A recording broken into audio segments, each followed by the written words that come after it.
Esi sveicināts ikdienas maizes kanālā. Šoreiz apskatīsim tēmu, kas mums visiem kristiešiem ir svarīga. Kāda ir Dieva griba priekš manas dzīves?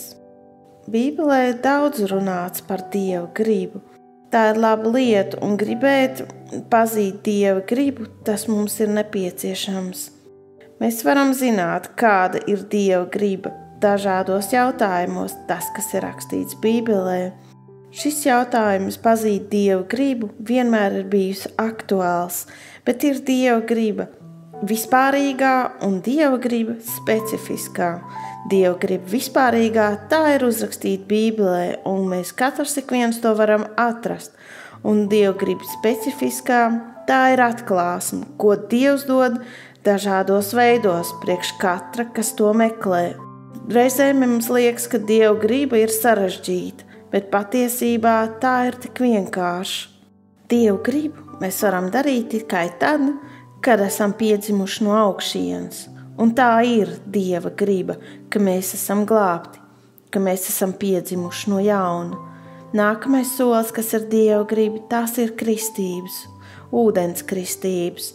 Un tur nav jājautā, vai tā ir vai nav Dieva griba, jo Bībele par to raksta skaidri, ka tā ir Dieva griba. Tas ir paklausības solis. Nākamais solis, ko Dievs mums aicina darīt, tas ir meklēt viņa gribu. Tagad, kad mēs esam Dieva bērni, mums ir jāmeklē viņa griba. Tad, kad mēs vairs nepiederam sev, bet Kristum, tad vairs nav jārunā par mūsu pašu gribu, bet viņa gribu. Bieži mēs lūdzam, lai Dievs piepilda mūsu gribu, un mēs kļūdāmies. Dievs piepilda vienīgi savu gribu. Dievs svētī vienīgi viņa paša projektus un plānus. Mums ir jāsaprot viņa griba, un viņa griba ir perfekta priekš mums. Dievs pats mūs vadīs meklēt viņa gribu. Dievs vēlas, lai mēs atrodam viņa gribu. Ja Dievs vēlas, lai mēs zinātu viņa gribu, viņš darīs visu, lai mēs to atklātu, lai ar mums runātu. Tas ir skaidrs, ka Dievs runā dažādos veidos. Dažkārt mēs neesam spējīgi uzklausīt. Ir jābūt uzmanīgiem klausīties. Tu vari lūgt regulāri šo lūgšanu. Ne mana griba, lai notiek, bet lai tava griba, lai notiek manā dzīvē. Šai lūgšanai ir jānāk no jūsu sirds dziļumiem. Jums ir arī jābūt gatavam, kad Dievs atbildēs, un jums būs jāpaklausa. Reizēm tas, ko viņš jums teiks, var būt vispirms neērti, neizdevīgi, bet uzticaties Dievam. Viņš zina visu sākumu un galu. Pakļaujieties viņa perfektajai gribai. Tu nebūsi vīlies. Jums ir viss jāatdod Dievam, jo tu nedari visu savā spēkā, bet Dieva spēkā, lai piepildītu Dieva gribu. Padodieties viņam un atsakieties no savas gribas, sava egoisma, lai Dieva griba tiktu realizēta caur un pie tevis. Viņa griba ir perfekta, šķīsta, svēta, pilnīga. Lai piepildītos Dieva griba tavā dzīvē, tev ir jāļauj un jāuztic, ka viņš tevi vadīs. Viņš tev paņems aiz rokas, uzticies. Dievs tevi izgaismos, atvērs tavas acis, ne tava griba, bet Dieva griba, lai realizējas. Dievs mūs veido, lai mēs varam darīt viņa gribu, lai mūsu griba un prāts ir brīvs, lai darītu Dieva gribu. Lūdzu piedošanu Dievam, ka neesi paklausījis, ka viņš tevi aicināja, ko darīt vai ko teikt. Dievs meklē tavu paklausību. Pirmkārt, tev ir jāgrib piepildīt Dieva griba tavā dzīvē. Otrkārt, tev ir jāatsakās no tavas pašas gribas, no taviem paša plāniem. Dieva griba ir, ka mēs pasludinām viņa evaņģēliju un atvedam cilvēkus Dieva valstībā. Tagad, kad tu saproti, cik tas ir nopietni, meklē Dieva gribu. Meklē Dieva gribu ar pārliecību, ka Viņš tev to atklās, jo Viņš grib tev to atklāt. Dievs uz tevi runās un rādīs.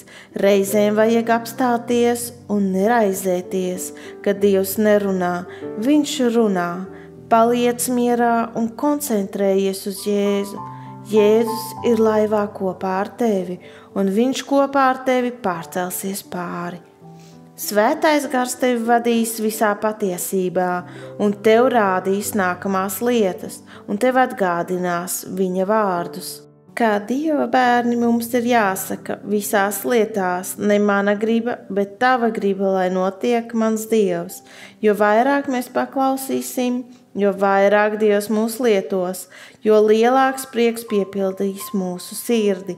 Tie, kas staigā ar Jēzu, ir laimīgi, jo esat Dieva gribā un pazīstat viņa sirdi. Viss slēpjas tuvībā ar to kungu. Tad, kad tā nebūs Dieva griba, tevī būs skumjas. Pakļaujies Dieva gribai, un tu iegūsti laiku. Dievs vēlas tev atklāt savu gribu. Tā ir viņa griba, tev to atklāt. Bet tava atbildība ir to meklēt. Viens no veidiem, kā Dievs var runāt, ir caur viņa vārdu, rakstīto. Vai arī, kad tu klausies dievkalpojumu, kādu svētrumu, Dievs var runāt caur citiem cilvēkiem. Dievs lieto slavēšanu, lūgšanu, bet esi koncentrējies uz viņu, slavu, godu, pagodini Jēzu. Esi uzmanīgs, ja tev liekas, ka ir durvis atvērtas, lai tu ko darītu, ka tas ir tas, jo ne tikai Dievs var atvērt šīs durvis, to var izdarīt arī caurvējš, cilvēki, eņģeļi un sātans. Vai tas bija no Dieva?